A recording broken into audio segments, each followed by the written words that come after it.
اچھا، اس کا میدا کھٹا ہی رہتا ہے، سار بیلچنگ.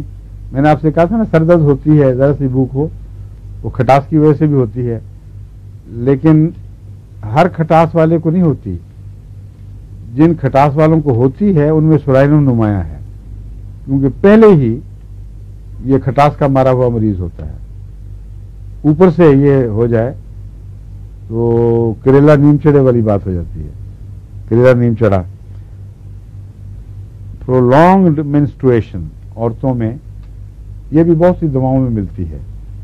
جہاں مینسٹرویشن پرولانگڈ ہو لیکن معین وقت میں ہو اور لمبے عرصے سے عورت کا یہی مزاج چلا آ رہا ہو، وہاں خطرناک نہیں ہے.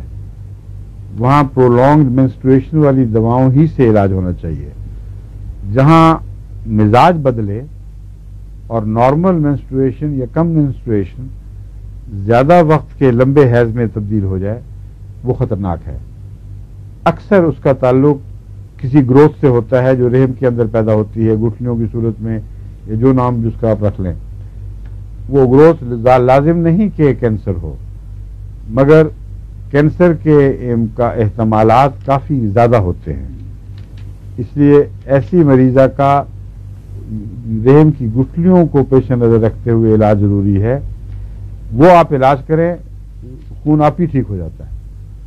اور یہ بارہا ہو چکا ہے میرا، یعنی ایک دفعہ کا واقعہ، دو دفعہ کا نہیں، 20 مرتبہ یہی ہندوستان کے تجربے میں ہی میں نے دیکھا ہے کہ عورتیں اللہ کے فضل سے بالکل ٹھیک ہو جاتی ہیں، لیکن ساتھ ہی ان کو پتہ چلتا ہے کہ اندر گٹھلیاں تھیں وہ بھی غائب ہو گئی.